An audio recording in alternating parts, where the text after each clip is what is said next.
Le changement de siècle a vu la fin des grands mouvements citoyens, finalement syndicaux et sociaux. La politique est attaquée même sur l'idée du pouvoir et elle a vu finalement un certain nombre de candidats se réduire. L'intérêt général semble souffrir d'un déficit d'engagement. Les causes pourtant demeurent. Peut-être sont-elles défendues différemment, de manière individuelle ou encore anonyme. Alors doit-on s'alarmer ou au contraire se réjouir de ce changement de nature de l'engagement? Faut-il craindre une crise de l'engagement? C'est la question de la prochaine discussion. Elle est modérée par Dominique Seux, directeur délégué de la rédaction des Échos, que j'invite à me rejoindre et à présenter son panel. C'est à vous, Dominique. Et j'invite les panélistes, bonjour à tous, à me rejoindre, s'ils le veulent bien. Geoffroy Roux de Bézieux, Antoine Frérot, Gabriel Attal et Lamia Essen Lali. Merci à vous.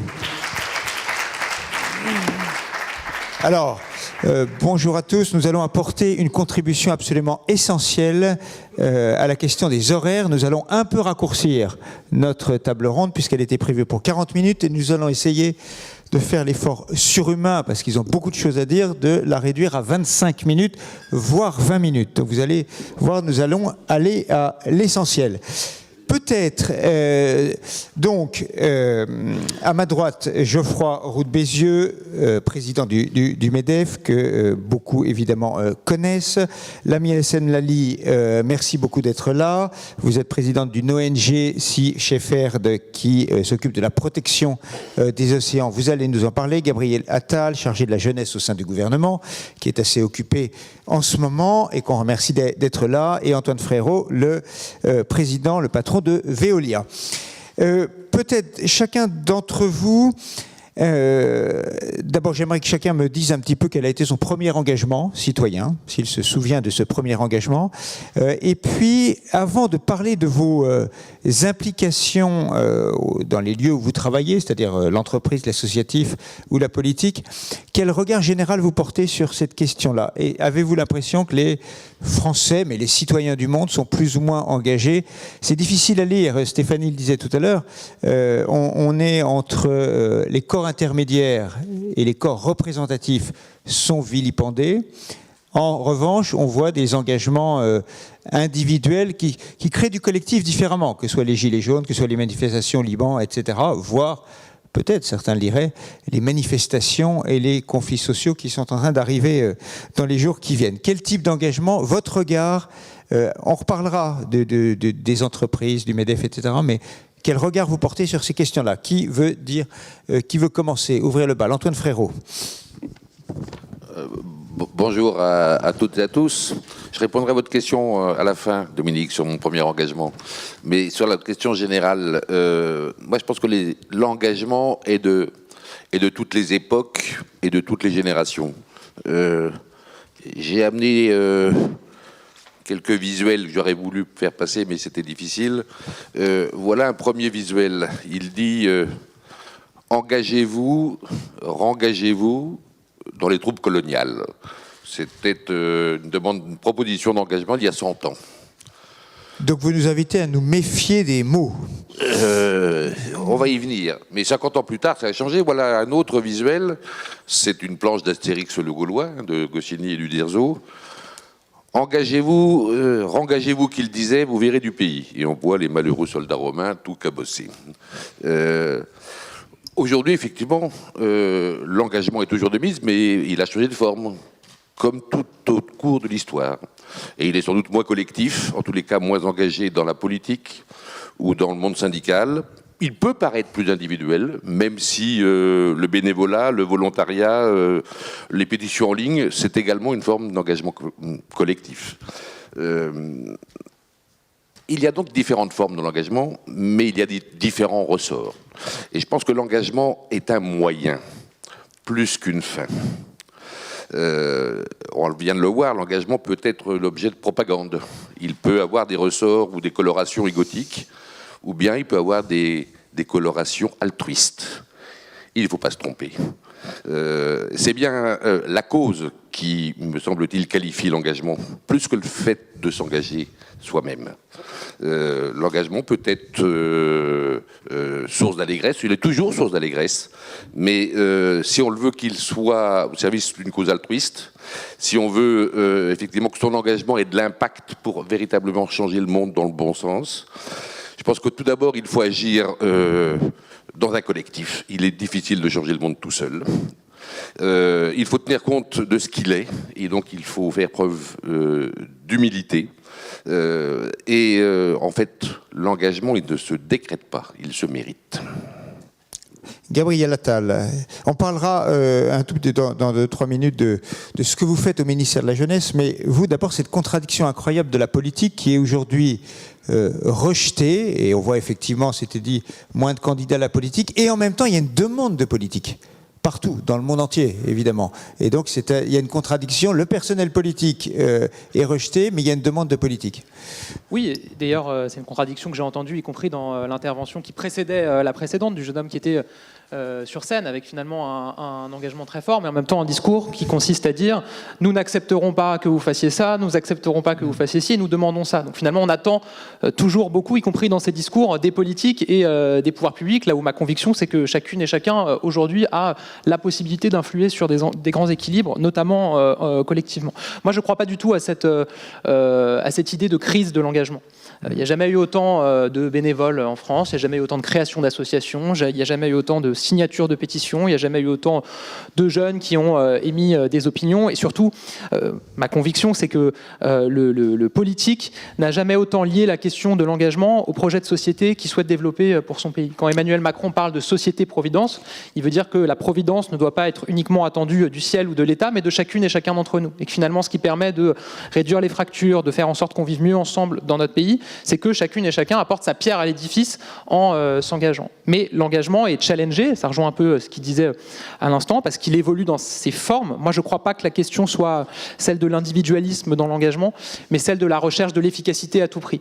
Qu'est-ce qu'on constate aujourd'hui? Qu'il y a de plus en plus de Français qui s'engagent, mais qui souhaitent que leur engagement soit immédiatement utile et efficace, y compris dans des formes très ponctuelles. En gros, on a beaucoup moins de Français, et notamment chez les jeunes, qui acceptent de prendre des responsabilités dans des associations, à participer à des assemblées générales, à la vie d'une structure, mais qui souhaitent s'engager sur des causes parfois très ponctuelles, sur le moment, sur le terrain, pour mesurer qu'ils agissent tout de suite. Ce qui est un vrai, pour le coup, challenge pour les organisations. Le court-termisme a gagné aussi cette partie-là, c'est-à-dire l'activisme est plus payant que l'engagement de long terme. Aller bloquer un magasin pour le Black Friday pas uniquement, non, je dirais pas uniquement. C'est pas uniquement des actions de blocage, mais par exemple, on voit aujourd'hui émerger des plateformes d'intermédiation bénévole qui proposent à des Français qui souhaitent s'engager en leur disant voilà, pour telle mission, on a besoin de bras demain 2 heures pour aider à décharger les cartons de la banque alimentaire. Et le jour suivant, c'est on a besoin de bras pour aller dépolluer la forêt de Fontainebleau, je sais pas. Voilà. Et donc on est d'ailleurs, on a vu le nombre de Français qui s'engagent dans plusieurs associations exploser, et on a vu le nombre de Français qui s'engagent chaque semaine diminuer. Donc on est dans cette forme de ponctualité et de... Mais il faut un retour sur investissement plus rapide. Et de recherche d'impact qui est très forte. Et l'autre challenge, selon moi, c'est excusez-moi, retour sur investissement, c'est mes mots à moi, vous dites retour d'impact. Oui, mais la question de l'impact est aujourd'hui très importante, y compris dans la pratique du don, d'ailleurs, au-delà de la question du bénévolat. On est passé d'un engagement dans une forme que j'appellerais très judéo-chrétienne, un peu sacrificielle, où on donnait, on s'engageait presque pour se faire mal parce que d'autres souffrent et qu'il faut les aider, à aujourd'hui une forme d'engagement et de don plaisir. Finalement, on a envie de se sentir utile et on a envie de ressentir l'impact qu'on apporte fortement à la société. Donc plus une mutation qu'une inquiétude réelle, et donc c'est un propos très positif. Lamia Essenmali. Oui, donc moi je pense que l'engagement il naît, il se nourrit d'un sentiment d'injustice et d'un mal-être. Effectivement, pour moi l'engagement c'est pas du tout quelque chose de sacrificiel. Pour le coup, j'ai rejoint une ONG qui est assez emblématique dans l'engagement, dans le sens où on prend les choses en main. Justement, on disait ne pas attendre des politiques qu'ils fassent les choses quand on est face à des situations qui sont injustes et qui sont délétères, que chacun se sente aussi partie prenante de la solution et d'agir, d'intervenir. Donc typiquement, pour la partie qui me concerne, l'océan, c'est un cas d'école. On y reviendra tout à l'heure, notamment puisqu'on disait que ça va mieux en termes d'aires marines protégées. C'est pas du tout le cas en réalité. Être sur le terrain, faire des choses très concrètes, se confronter à la réalité, c'est d'une part une façon aussi de survivre à cette crise. Je pense qu'il n'y a rien de plus déprimant que de voir le monde qui s'effondre et de se sentir impuissant. Savoir qu'on n'est pas impuissant, c'est l'action aussi qui donne le sentiment de surmonter ce sentiment-là. Et voilà, après, il y a différentes effectivement sortes d'engagement. Chacun y trouve sa part. En ce qui me concerne, ce qui semble le plus payant, c'est vraiment d'être sur le terrain. Voilà, mais être sur le terrain, c'est pas forcément être en mer. C'est de l'action concrète, désidéologisée d'une certaine manière. Il n'y a pas d'idéologie particulière. Je pense qu'il y a une notion de bon sens qui est celle de la protection du vivant dans son ensemble, que ça concerne l'océan, les animaux ou les êtres humains. Et je pense que tout engagement qui va dans ce sens-là ne peut être que universel. Voilà. Après, je ne veux pas dire que être engagé sur le terrain, en mer, par exemple, est la seule façon d'être efficace. Nous, on voit des gens qui s'engagent, notamment pour la protection des océans, dans leur métier de tous les jours, en faisant ce qu'ils savent faire de mieux. Donc, en tant qu'instituteur, en tant qu'artiste, en tant qu'avocat, ça, c'est des notions d'engagement où on est efficace parce qu'on fait ce qu'on sait faire de mieux au service d'une cause qui nous dépasse. Voilà. Et au-delà des ONG, au-delà des individus, il est très important justement de ne jamais oublier cette cause qui dépasse finalement toutes les personnalités qui peuvent s'engager là-dedans. Et à partir de là, se déconnecter aussi du résultat, je pense, c'est important parce que sinon, on a toutes les raisons d'être pessimiste et déprimé, de se demander finalement à quoi ça sert de continuer. On le fait parce que c'est pas envisageable de ne pas le faire, parce que c'est ce qui nous permet, encore une fois, de supporter ce qui se passe. Un peu d'espoir, mais surtout beaucoup de détermination et le sentiment de ne pas avoir le choix. On n'a pas le choix aujourd'hui que celui de s'engager. Chacun à sa façon, mais en tout cas, ça me semble complètement fou que de ne pas l'être, ou être complètement démissionnaire. Et votre premier engagement à vous, puisque personne ne veut répondre à ma question? Mon premier engagement, celui qui a vraiment compté et déterminé le reste finalement de ma vie, je dirais que c'est celui au sein de Sea Shepherd, avec ma rencontre avec le capitaine Paul Watson à Paris, où en fait il a fait une conférence où il a expliqué un peu la philosophie de Sea Shepherd et le modus operandi. C'est quelque chose qui m'a extrêmement parlé parce que pour le coup c'est combatif et c'est sur le terrain et on n'attend pas que les autres fassent, on n'attend pas que les politiques fassent, on n'attend pas que les entreprises fassent, on fait. Et donc d'embarquer sur un bateau en Antarctique et être, parce que la première question. C'est comme ça que vous avez commencé. On va revenir sur l'association, enfin l'ONG. Oui, c'est comme ça que vous avez commencé vous. Oui, c'est en répondant à cette question qui a tout déclenché. Es-tu oui ou non prête à risquer ta vie pour sauver une baleine? J'avais jamais vu de baleine de ma vie, mais je savais intimement que la réponse était oui et ça s'est vérifié par la suite. Merci, Geoffroy Roux de Bézieux. Allez, son premier engagement. C'était pas pour défendre le patronat. Non. Non, mon premier engagement, mais c'était il y a très longtemps, c'était délégué de classe. Je me suis fait élire délégué de classe. Mais je ne sais pas si c'est un engagement au sens disons modéré. Modéré. Non, d'abord peut-être définir le mot engagement parce qu'il veut un peu tout dire. J'ai envie de citer une phrase de la Bible. L'homme ne vit pas seulement de pain. Au fond, chacun d'entre nous a dans sa vocation l'envie de faire une chose d'un peu plus grand que simplement vivre, travailler, se nourrir. Alors chacun a sa cause, chacun a ses convictions, chacun a ce qu'il révolte, ce qu'il a envie de faire avancer.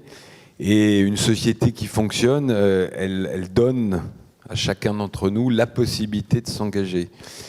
Ce qui est clair, c'est, Gabriel Attal l'a assez bien dit, c'est que les modes d'engagement changent de manière forte, il y a une défiance de tous les systèmes organisés, de tout ce qui vient du haut.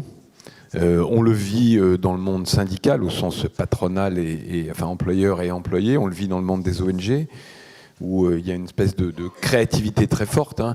On ne le dit pas souvent, mais la France est le pays au monde qui crée le plus d'associations. La loi 1901 probablement y contribue. Et ça se multiplie. On le voit bien, nous on est en train au MEDEF d'essayer de trouver une forme de dialogue avec les ONG. Une des complexités qu'on a, c'est qui prend-on pas, comment on sélectionne, parce qu'il y a je le dis de manière positive, hein, une floraison d'ONG, toutes avec des causes, toutes avec des représentativités différentes. Et si on doit faire une sélection, elle est très, très difficile. Après, la France est un pays politique au bon sens du terme. On aime le débat d'idées, et ça contribue, je pense, à cet engagement. Mais quelquefois, un engagement au fond, plus conceptuel et intellectuel que pragmatique. La tradition anglo-saxonne et nord-européenne, c'était bien démontré par l'ambassadrice, est plus dans l'action et le résultat et le terrain que ce qu'on peut avoir dans notre tradition latine, mais c'est en train de changer. L'autre élément qui a aussi été mentionné par le ministre, c'est le côté je m'engage pour une cause, mais je ne m'engage pas dans la durée. Grande difficulté qu'on a tous à trouver des gens qui prennent le manche pour plusieurs années dans du bénévolat, sans forcément avoir de rétribution immédiate. C'est-à-dire je change de cause, finalement je zappe. C'est vrai d'ailleurs hein, aussi dans les entreprises. Le contrat, je rentre dans une entreprise et j'y reste toute ma vie, qui ne fonctionne plus, elle vaut aussi, je pense, pour les ONG. Puis, dernier élément de réponse, on est un pays où, historiquement, l'intérêt général a toujours été détenu par l'État. Enfin, du moins, l'État pense avoir le monopole de l'intérêt général. Et donc, cet engagement, il est important parce que au fond, en tout cas, la conviction que je porte, l'intérêt général, personne n'en a le monopole. Chacun y contribue avec un point de vue, hein, le point de vue des employeurs, le point de vue des employés, le point de vue des ONG. Et le rôle de l'État, c'est justement de trouver le bon point d'équilibre entre tous ces intérêts qu'on doit s'engager, entre guillemets. En tout cas, c'est ce qui motive mon engagement personnel, c'est de contribuer à l'intérêt général avec un point de vue. Je parle d'une place, hein, c'est celui des employeurs. Je ne détiens pas le monopole, mais j'en ai une partie. Et c'est en construisant ce point d'équilibre. Et c'est vrai qu'historiquement, l'État français, pour plein de raisons historiques dont on pourrait discuter, a tendance, on l'a vu quelquefois en début de quinquennat, si je me permets une petite fine allusion, ou pas très fine d'ailleurs, à vouloir détenir ce monopole et donc l'imposer aux différentes parties prenantes. Alors, on va rester justement sur les entreprises, les ONG, le politique. Antoine Frérot, vous avez été un militant de la raison d'être pour les entreprises, que les entreprises s'engagent, et vous posez des tas de questions sur comment retenir des jeunes salariés, faire en sorte qu'ils aient envie de venir dans vos entreprises. Vous pouvez évidemment en parler longuement, mais la question que j'ai envie de vous poser moi aussi, c'est vous, chef d'entreprise, aujourd'hui, en France et ailleurs, en quoi vous vous engagez ? C'est-à-dire, vers quoi ? Vous détenez une part de l'intérêt général. Je sais que ça se discute. Un certain nombre d'économistes libéraux considèrent que rien du tout. Il n'y a aucune part d'intérêt général à détenir. Mais vous pensez un peu autre chose. Vous, chef d'entreprise, à quoi vous engagez-vous vis-à-vis de l'intérêt général ? Alors évidemment sur les questions climatiques, sociales, etc. Et qu'est-ce que vous pouvez promettre aux gens qui viennent travailler chez vous ? Parce qu'évidemment, ça sent parfois un peu la com. Je vous provoque un peu. Hein. Donc il y a un peu de méfiance sans doute dans une partie de l'opinion. Oui, ça pourra toujours le sentir, même si je vous dis que je me sens engagé à entraîner mon entreprise à proposer une vision plus large que celle à laquelle on voudrait la réduire, ou celle à laquelle le monde économique ou le monde académique de l'économie a voulu réduire les entreprises depuis 40 ans. À savoir, c'est parce qu'elles sont prospères qu'elles sont utiles. Je pense que les entreprises, c'est parce qu'elles sont utiles qu'elles seront prospères. Et donc, je veux engager le collectif qu'est cette entreprise que je dirige à afficher son utilité pour tous les publics qui s'engagent auprès d'elle, bien sûr ses actionnaires, ses salariés, ses clients, mais aussi ses fournisseurs, les territoires qui nous accueillent, ou bien à travers la planète et Un l'environnement. mot sur votre métier, peut-être que tout le monde n'a pas en tête, pour dans quelle mesure il contribue à l'ingénierie. Ce sont les services et les solutions à l'environnement, les métiers de Veolia, pour l'eau, l'énergie et les déchets. Et donc, dans le monde entier.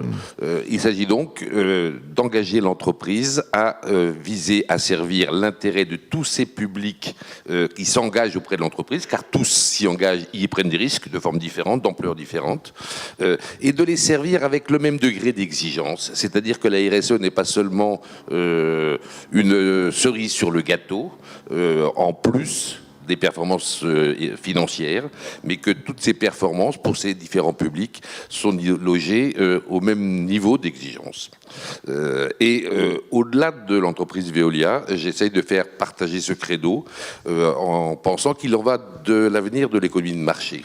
Que si les entreprises ne se sentent pas porteurs de performances multidimensionnelles, pour un large public, les populations finiront par penser que les entreprises ne servent que quelques-uns. Et que dans ce cas-là, le système sera très certainement en danger.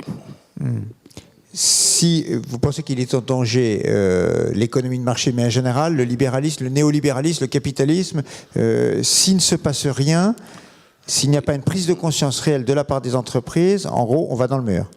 Oui, je pense qu'aujourd'hui, quand on demande aux populations, la française, mais les voisines également, à quoi servent les entreprises, ils répondent tous à peu près à créer de la richesse. Mais quand on leur demande à qui servent les entreprises, aujourd'hui, ils répondent majoritairement à quelques-uns seulement.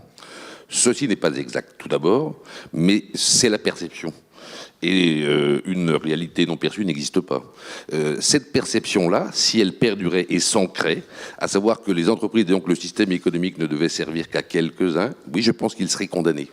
Et donc il est temps d'exposer que ce n'est pas le cas, mais d'en apporter la preuve également, et que les performances plurielles auprès de l'ensemble de ces publics, ou les plus importants de ces publics divers, sont nécessaires pour, je dirais, apporter la preuve que ce système économique sert l'ensemble de la société, comme il l'a fait depuis 150 ans. Alors, on demandera après à Geoffroy Roux de Bézieux si vous êtes ultra minoritaire ou vous commencez à être une majorité. Gabriel Attal, dites-nous un petit peu ce que vous, c'est le nouveau monde, hein. Il y a l'ancien monde qui est mauvais, qui est méchant, tout ça.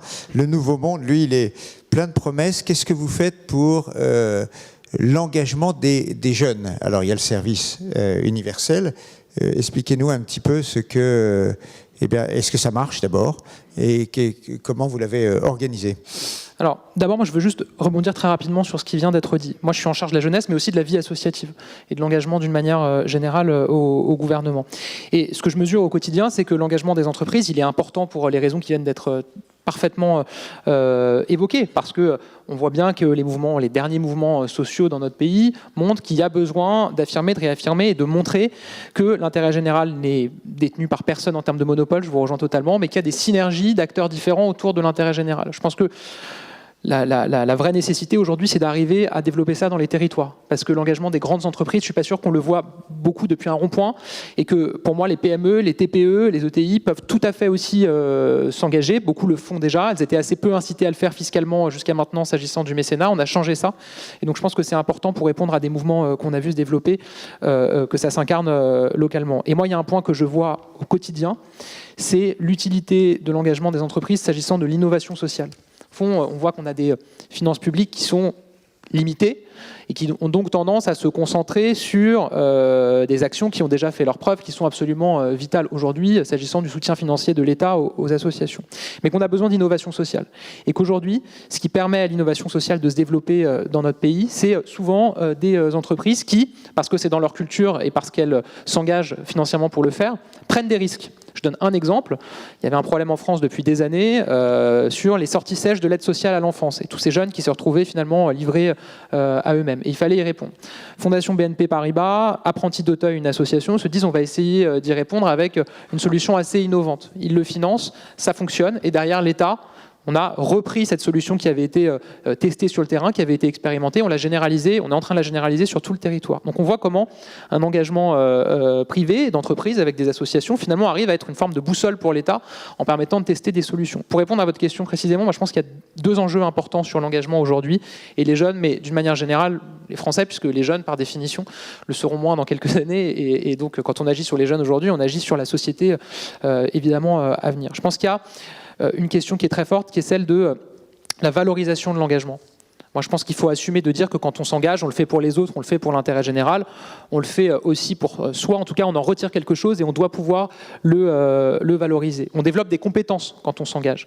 Et ces compétences, on doit pouvoir les valoriser, y compris dans une logique d'insertion professionnelle. On travaille beaucoup en ce moment avec le MEDEF, avec l'Association nationale des DRH, à la définition d'un référentiel de compétences acquises via l'engagement, parce que c'est aussi un moyen d'attirer, notamment des jeunes, vers des responsabilités associatives.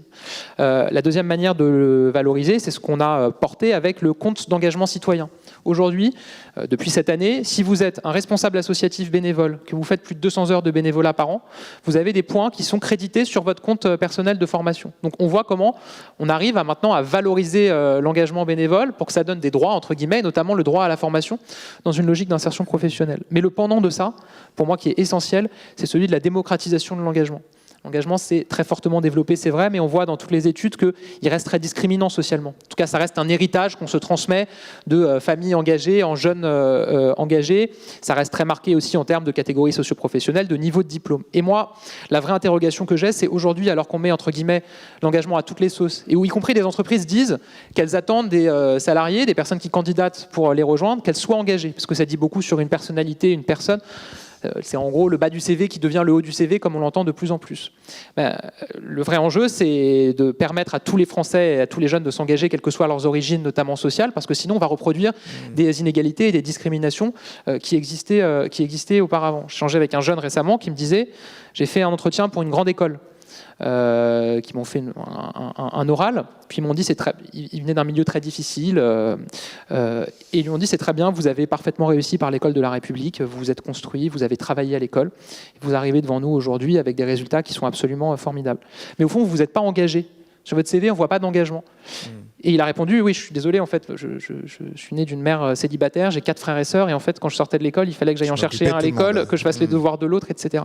Et finalement, il y a une attente très forte sur l'engagement dans la société qui est importante, mais je pense qu'elle nous impose de faire en sorte que tous les Français, et notamment tous les jeunes, aient la possibilité de s'engager et de découvrir ce que c'est que l'engagement. D'où le service national universel, effectivement, qui va permettre à tous les jeunes de s'engager, de découvrir l'engagement. D'où pour moi une mutation très forte qu'il faut avoir dans l'école. On est aujourd'hui assez en retard dans l'institution scolaire sur ce qu'on peut faire en termes de découverte de l'engagement chez les jeunes. Il y a les exemples américains de community service qui sont très positifs. Je m'arrête là. Merci.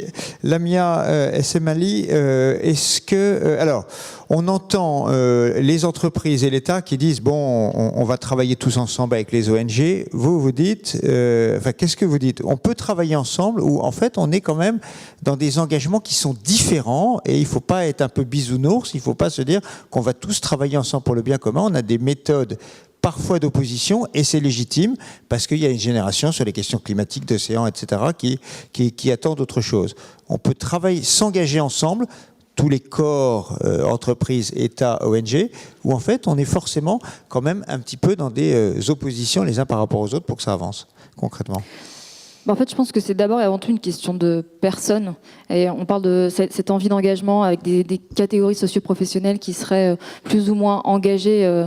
C'est sans doute vrai au sens large, mais moi, typiquement, je suis un contre-exemple de ce que vous venez de dire, puisque j'ai été élevée par une mère célibataire qui faisait des ménages dans une banlieue parisienne, et j'ai été en collège et en lycée ZEP, et effectivement, autour de moi, il y avait personne qui était engagée. Et je me suis engagée parce que j'avais un fort sentiment d'injustice et un sentiment d'empathie. Et ça, je pense que pour ce qui souffre. Et ça, je pense que c'est pas propre à une CSP particulière. C'est quelque chose d'universel. Le tout, c'est il faut se poser la question aussi, pourquoi est-ce que les gens ne s'engagent pas? Nous, avec Sea Shepherd, en tout cas, on n'a absolument pas de mal à susciter cet engagement. Au contraire, enfin, ce qu'on dit, il est extrêmement parlant, extrêmement percutant. La moyenne d'âge de ceux qui s'engagent chez nous est extrêmement jeune.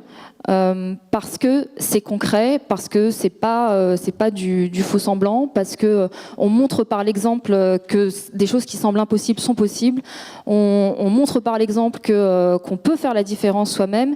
Il y a sans doute un côté aussi aventurier, mais qui fait un peu rêver, mais au service d'une cause qui finalement parle à tout le monde quand on y est confronté. Et donc voilà, quand on parle aux jeunes de banlieue, ils sont hyper réceptifs. Et sans doute beaucoup plus à un message tel que celui de Sea Shepherd, de gens qui vont au charbon, qui font les choses, qui sont extrêmement, qui prennent des risques aussi. Si on peut s'engager sans forcément prendre des risques, mais le fait de prendre des risques, d'être prêt à prendre des risques pour des choses, pour une cause qui en vaut la peine, ça parle à tout le monde. Et donc, votre activité peut se faire dans le cadre du service national universel de votre voisin de droite ou pas ? C'est possible, je sais pas, on n'a jamais étudié la question, mais je crois que oui, je crois que c'est possible. Bon. Mais voilà, et pour nous, pour tous ceux qui sont, et pourtant je peux vous dire qu'avec Sea Shepherd, c'est pas la croisière s'amuse, c'est pas une partie de rigolade, c'est de très longues heures de travail, pas rémunérées dans des conditions difficiles physiquement et parfois dangereuses. Et pourtant la récompense, c'est pas des points qui vont permettre de valider quoi que ce soit, c'est de se sentir utile. C'est de rencontrer ceux pour qui on se bat, c'est-à-dire les animaux marins. Et c'est de rencontrer aussi des gens, un patchwork extrêmement différent. Il y a plus de 23 nationalités différentes sur les bateaux, avec justement des catégories socioprofessionnelles qui sont à très large spectre. Et ça va des véganes tatoués aux anciens traders. Enfin, vraiment, il y a absolument de tout. Comment ? Trader tatoué, ça existe aussi, ouais. Mais donc, lesquels sont les plus efficaces, on ne sait pas. Je ne crois pas que ce soit le critère d'efficacité premier. En fait, le critère d'efficacité premier, et d'ailleurs ce qu'on demande en recrutement, c'est la passion. On veut des gens passionnés. Voilà, c'est surtout ça. Après, les connaissances maritimes, c'est quelque chose de plus, mais c'est surtout des gens passionnés qui sont prêts à donner du temps et à recevoir en retour. Voilà, et on reçoit énormément, vraiment, il n'y a pas cette notion de sacrifice. Au contraire, en fait, j'ai passé Noël en Antarctique, très loin de chez moi, et on recevait des messages, on disait « merci de votre sacrifice ». Et ça tombait à côté, je me disais « mais en fait, j'ai énormément de chance d'être là, et il n'y a aucun autre endroit au monde où j'aurais envie d'être ». Et quand on ressent ça et qu'on a trouvé l'outil qui nous correspond pour ça, je pense qu'il n'y a pas de crise de l'engagement possible. Je pense qu'il y a plus une crise de la responsabilité qu'une crise de l'engagement. C'est-à-dire qu'on se déresponsabilise. Oui. Nous, quand on met sur la table les problèmes liés notamment à la vie marine, on a des consommateurs qui nous disent c'est à cause des entreprises ou c'est à cause des politiques. Les politiques qui nous disent mais attendez, les électeurs, ils n'ont pas envie qu'on les emmerde avec des lois trop restrictives. Et les entreprises nous disent mais non, mais nos consommateurs, ils veulent tel ou tel poisson. Donc tout le monde se déresponsabilise alors que tout le monde est responsable. Donc à partir du moment où on se sent responsable, on s'engage, je pense. Merci Geoffroy Roux de Bézieux pour terminer ce tour de table. Donc il y a eu tout un débat il y a un an et 2 ans sur justement le rôle de l'entreprise, intérêt général ou d'abord et prioritairement le chiffre d'affaires, les salariés, les consommateurs et les actionnaires. Vous-même, vous avez un peu changé d'avis.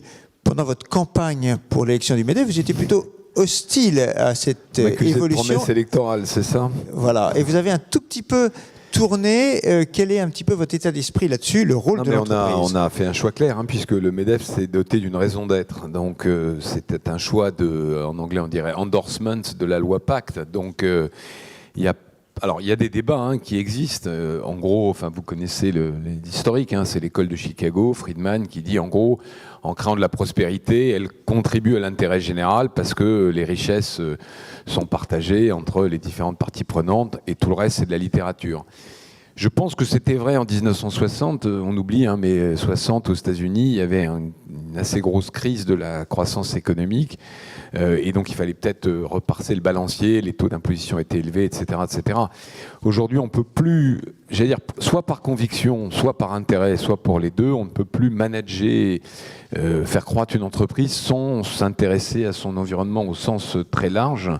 Et donc ce que dit Antoine Frérot, c'est-à-dire pas de prospérité sans utilité, pas d'utilité sans prospérité. Est-ce que c'est partagé par tout le monde ? La vérité m'oblige à vous dire que pas tout à fait. cher Antoine, mais que les pionniers ou les précurseurs dont tu fais partie ont contribué à évangéliser tout ça. Après, il peut y avoir des nuances sur le niveau de prospérité qu'il faut dans une entreprise. Finalement, moi, j'ai envie de résumer ça. C'est quand j'ai commencé mon engagement patronal il y a 10 ans, j'étais chez Croissance Plus. J'avais rencontré François Michelin et il m'avait dit une entreprise, c'est un tabouret, il y a 3 pieds, il y a les clients, il y a les salariés, il y a les actionnaires. S'il y a un pied qui est plus long que les autres, ou un pied qui est plus court, d'ailleurs ça marche dans les deux sens, le tabouret se casse la gueule. Alors c'est une image un peu simpliste, mais finalement qui n'a pas beaucoup vieilli.